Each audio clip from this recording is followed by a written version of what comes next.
And now we have entered chapter 9, in which there are essentially two parts, Otto and diesel cycles, and then Brayton cycles, which are gas turbines. These are reciprocating gasoline or diesel engines.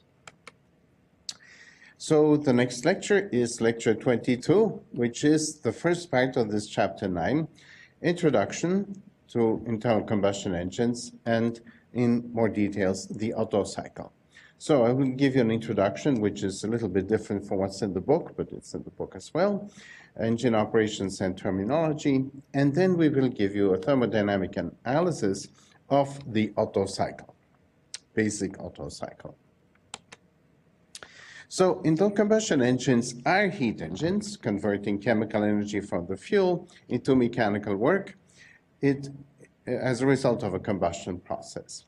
It is sort of an open thermodynamic cycle. Certainly the gas engines and the Brayton cycles are. The piston-based engines are not so much. In fact, they're closed. We're going to treat them as closed.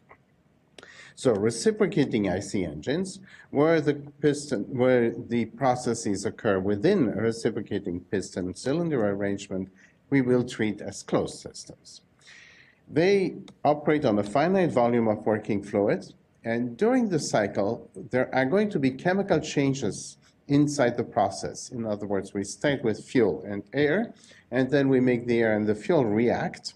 But because there's more air than fuel, essentially we will neglect the changing composition due to the combustion process, and we will entirely look at the change in the thermodynamic properties of the air. So the air will increase temperature and pressure, change specific volume, and we will just treat it as if it were air. We will neglect the effect of the internal combustion. Now, the combustion, of course, happens inside the air. It's an internal combustion. In reciprocating IC engines, the cylinders are closed, and you will use internal energy. Now, in reciprocating IC engines, there are going to be two types. Spark ignition engines, SI engines, which we commonly know as gas engines, and compression ignition engines, or CI engines, which we commonly know as diesel. Diesel is the name of the person. The diesel fuel is a fuel that he uses, which is different from conventional gasoline. All right, so let's look at geometric parameters for piston, cylinder, connecting rod, and crankshaft. In your engine, there is a crankshaft, which has a certain radius. A is the crank angle, is the crank radius. Theta is the angle of the crankshaft. The crankshaft pushes this rod, which is called the connecting rod. It has a length L. The connecting rod pushes the piston up and down in the cylinder.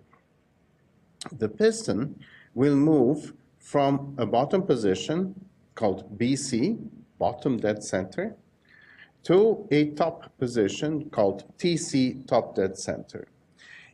Even when the piston is at top dead center, it leaves a certain amount of volume up there called VC, the clearance volume. And it sweeps the space between here and here, which then is called VD, or the displaced volume. B is the bore of the engine, and of course, this bore and this length over which the cylinder is swept, in other words, that defines the displaced volume. Of course, these engines rotate at a certain rotational speed, and the piston has a certain instantaneous speed, which, because of this crank mechanism, will look more or less sinusoidal. So from these geometric parameters, we know that the displacement, which is the volume that's being swept, ignoring the volume above, is pi square of B over 4. That's the bore, times the it's pi b squared over 4 times the L. Secondly, we define a geometric compression ratio. So the compression ratio is a purely geometrical thing. It has nothing to do with actual pressures. The pressures will be determined by both the compression ratio and the temperatures, of course. So the compression ratio is, in fact, the volume total over the volume that's here in the essentially clearance volume. So it's the total volume, Vd plus Vc, over the clearance volume. The connecting rod length to connecting to crank ratio, connecting rod length to crank radius is the crank ratio. Instantaneous cylinder volume, in other words, the volume as a function of this angle theta here, is given by this more or less sinusoidal dependence. Okay, there are basically two types of internal combustion engines that are based on gasoline. There are four-stroke engines and two-stroke engines. By far the most common engines are the four-stroke engines, where there are two up and two down motions of the piston that are needed to complete one full cycle. So in these two up and two down motions, basically four strokes, there's only one power generating strokes. And therefore that comes only once every two revolutions of the engine. Two-stroke engines, which we won't talk about, has only one up and one downstroke in each thermodynamic cycle, and the downstroke is a power generation stroke. So there is one power generation stroke per revolution of engine. This is the sort of engines that you find in small lawnmowers or small saws and things like that. This is the most common version of engines that we find most of the time. So let's go over this engine operation slowly, these four-stroke engine operations. So here's the system. This is your crankshaft. I wrote it like that. Here it pushes the piston up and down inside the cylinder. There are two valves, inlet valve and exhaust valve. The valves, inlet valve and exhaust valve, are driven via these rockers and push rods by lobes that are put on the camshaft. This is the crankshaft. The camshaft rotates at half the speed of the crankshaft. The lobes push on the push rods, which go through the rocker arms, and push then on the valves. They can open them or close them at precise timings vis-a-vis the position of the crankshaft. So let's take first the inlet stroke. The piston during the inlet stroke travels from top down to bottom down center. This stroke takes half a revolution of the crankshaft and therefore 1/4 revolution of the camshaft. The cam lobe lifts the push rod, which opens the intake valve. So this valve is now open, and because the piston comes down, it sucks in a mixture of air and fuel as the piston moves down. Then we are going to have the next stroke, the compression stroke. So now the crankshaft goes from bottom to top. The piston goes from bottom to top. These two valves are both closed. It's half a revolution here, quarter revolution here. These intake and exhaust valves are now both closed. And the air-fuel mixture is simply compressed in the cylinder between the cylinder head and the piston crown, or the volume that is not swept up here. That's that.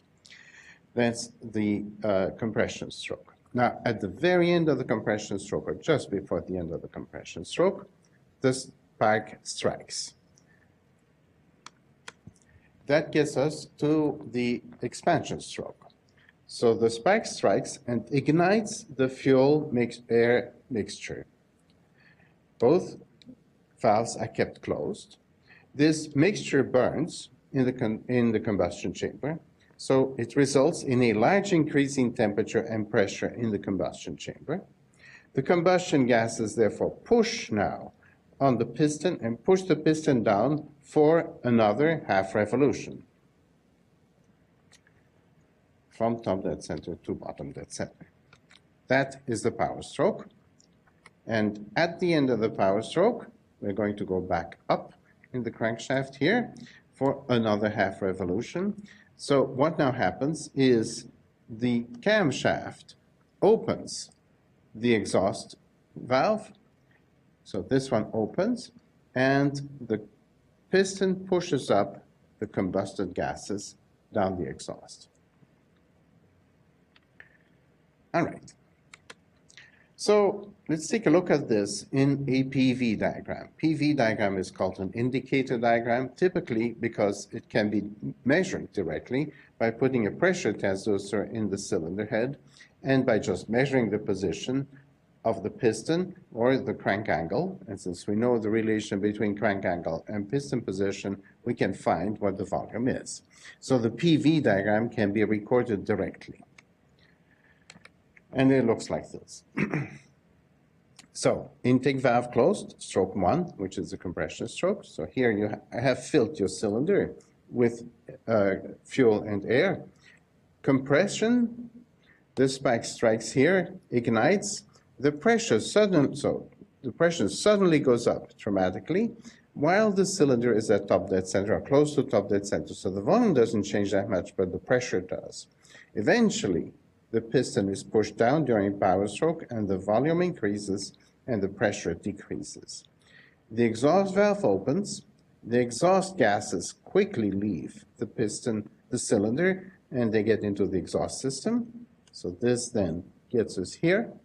The exhaust valve closes and we have the inlet valve opens and we have the intake of air and fuel goes here. So during the intake, the volume increases. The pressure doesn't change that much because you just suck a mixture of air and fuel in from the outside. Intake valve closes, the cylinder comes back up, the volume decreases and the pressure increases. Combustion, pressure increases further without much change in volume until you're in the power stroke and so on. So this really is the cycle, and it's an 8-shaped cycle. That's reality. So based on that indicated phase diagram, the indicated work is simply the integral of PdV in this diagram, and it'll be positive here. So you do work here, but it'll be negative here because you absorb work in order to suck in the fuel mixture and to exhaust the fuel, the burnt fuel at the end. So this is a positive piece of the work, and this is a negative piece of the work. There is a concept called the mean effective pressure. So the mean effective pressure is this. If you had assumed that the volume change is simply the swept volume, and what would be the average pressure that would result, and so you expect that that is a constant, what would the average pressure be that would result in the same amount of work that's done by the whole cycle? And the answer is that's the IMAP. It's sort of a measure of the power of the engine per displacement. All right. So this is the real cycle, but it's far too complex to make a very simple analysis. And you can find that. It's a technical elective, but it's not going to be in this class. Now, the other thing is this isn't really a cycle. This is a complex of 2 cycles, and the air is let in and out. But we're going to treat it as if it were a cycle that looked more or less like this, and we're going to almost neglect that for simplicity. So there are 2 ways to make this analysis based on using air as an ideal gas. Now, a reminder for your chapter 6 on what happens with air as an ideal gas. An ideal gas, you know, that changes in enthalpy is Cp dt. In our case, we're going to be using changes in internal energy because it's a piston cylinder assembly, so we're going to be interested in Cv dt. You have, of course, PV as NIT. You have Cp as Cv plus R. The other thing you know for the ideal gas is that changes in entropy, which depend on both temperature and volume, or both temperature and pressure. Mind you, enthalpy depends only on temperature. Entropy depends on both temperature and volume, or both temperature and pressure, is given by the integrals of Cv of t dt over t, plus a correction for the changes in specific volume, or minus a correction for the changes in specific pressure. Enthalpies and internal energies don't depend on pressure.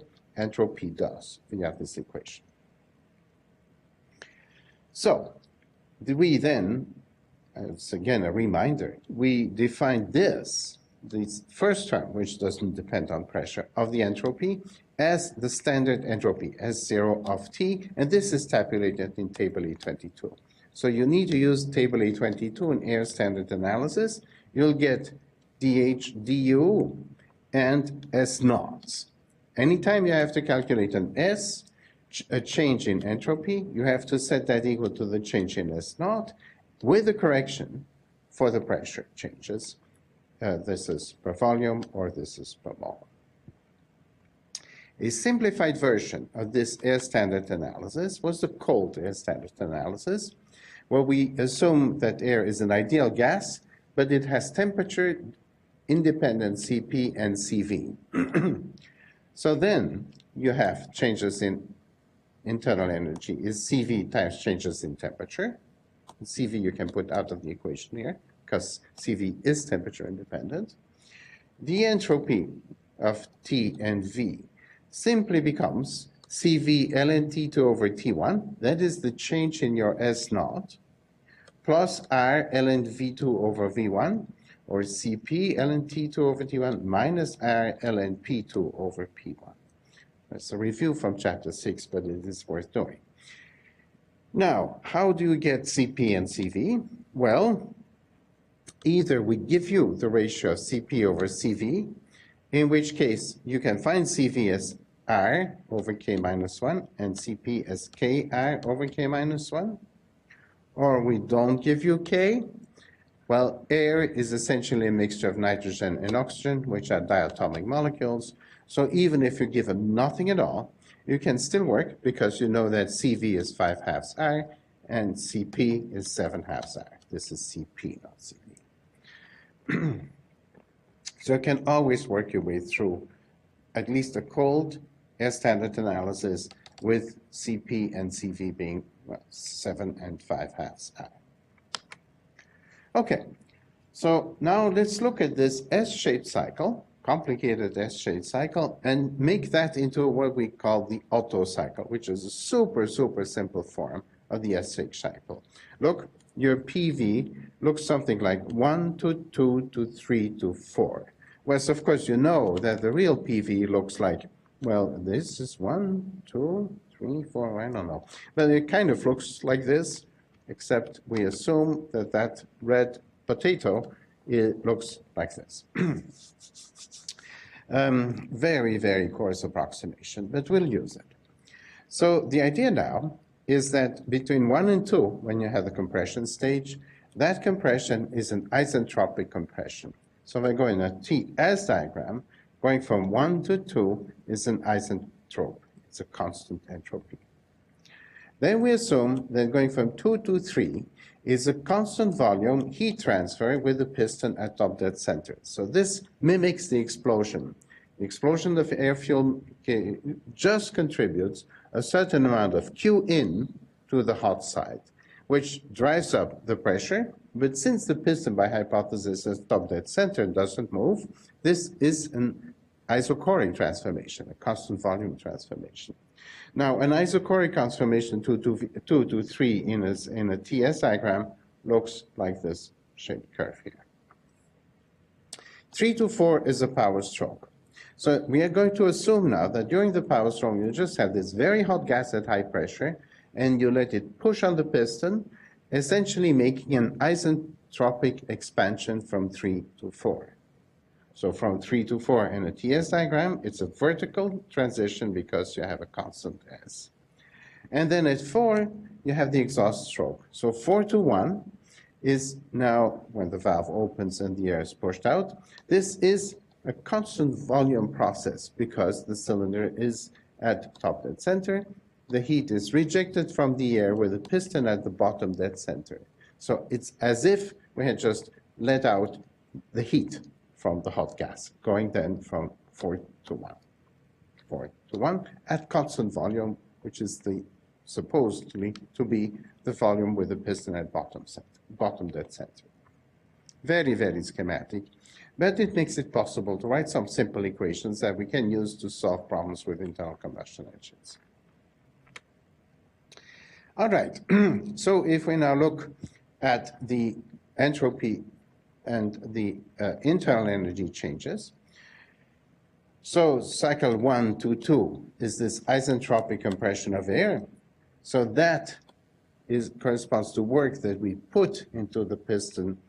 Work per mass is U2 minus U1, 2 minus U1, that's the work we put in. 3 to 4 is the power stroke when we get work out. The work out per mass of air is U3 minus U4, U3 minus U4.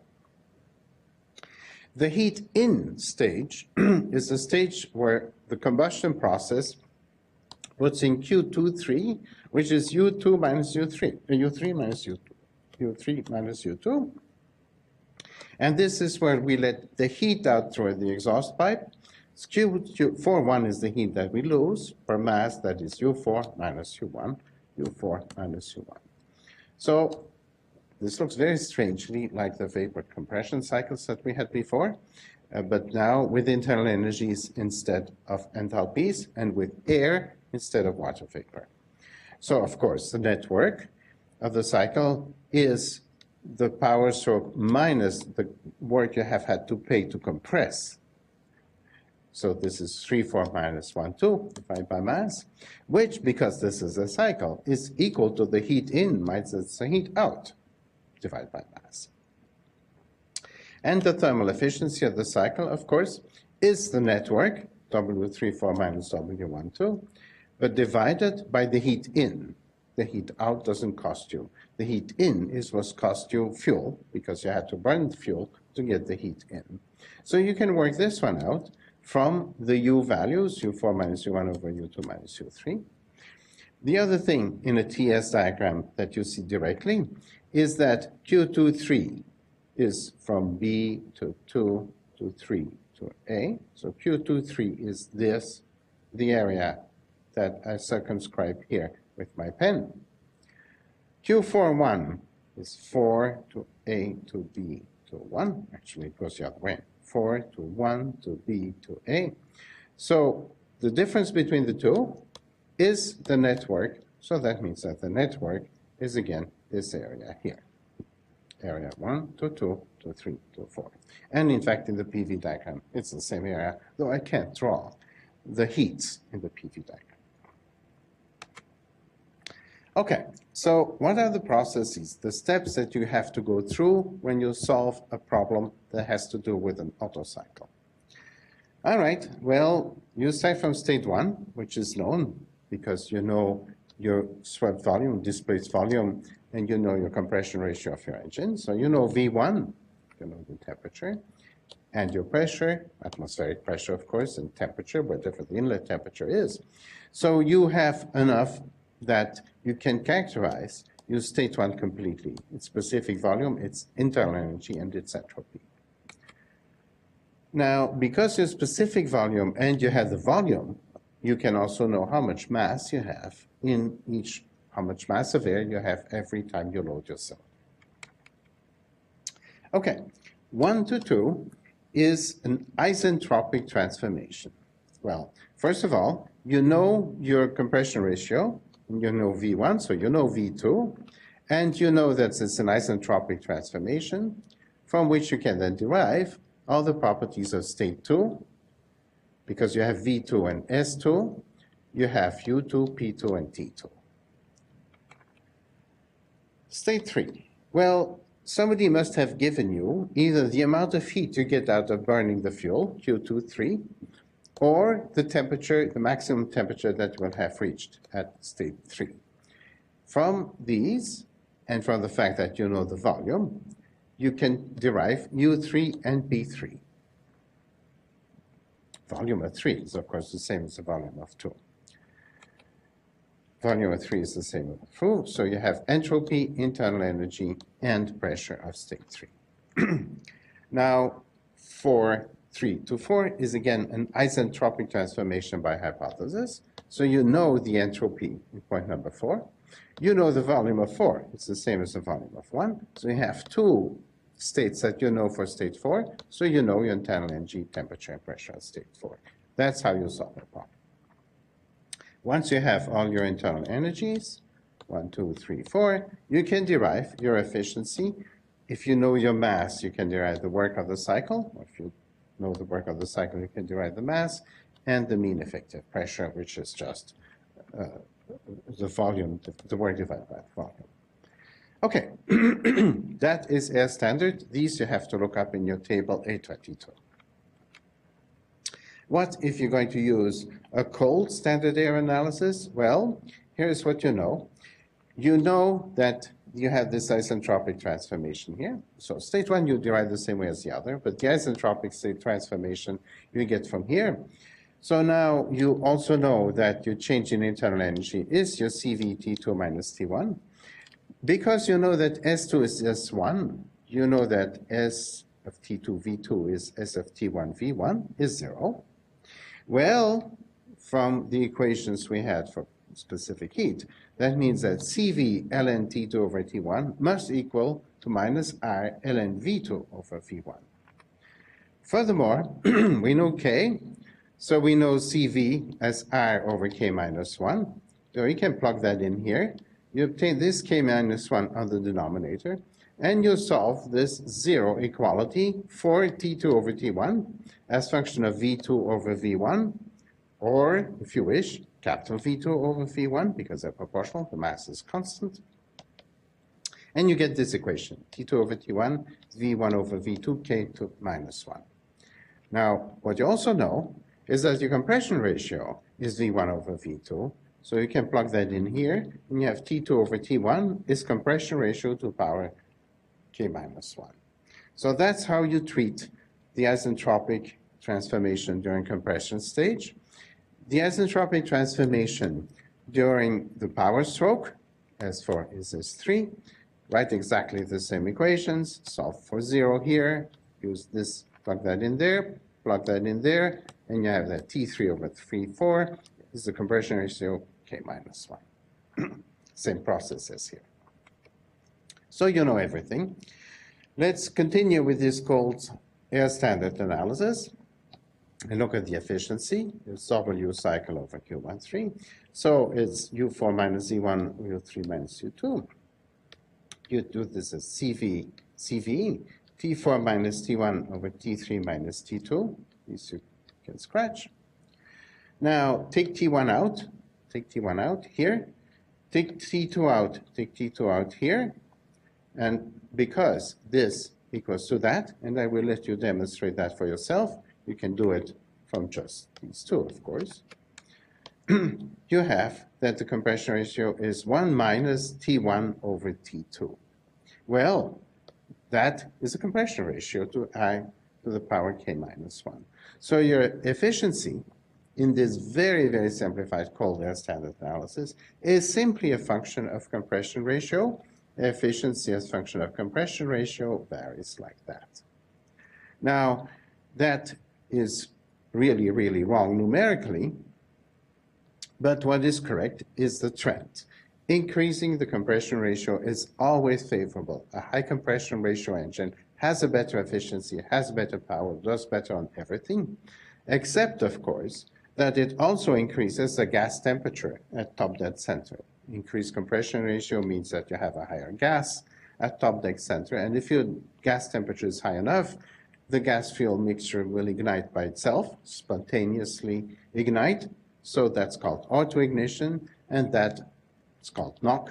And of course, if that autoignition occurs while the piston is still coming up, it will push against the piston, but in the wrong way, which will create a mechanical shock through your whole engine, your whole car, and will destroy the engine.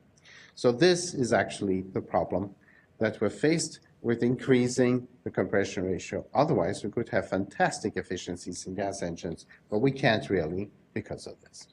And that's the end of the first lecture. Thank you. Here are a few amusing mechanizations of piston cylinders with a flywheel here that was used on farms throughout the 1800s. This is a very, very amusing rotary engine built by Gnome Rhone in France or Oberursel in Germany. It was the engine of the Red Baron's little Fokker triplane. The amusing thing is that it is the pistons that move and the crankshaft is static. Quite strange. This is a very, very old, the Dion-Bouton engine that was on, and so here is the camshaft and the rods. Very, very strange, but it's used on hundreds of thousands of cars in the early 1900s, just for fun. Thank you.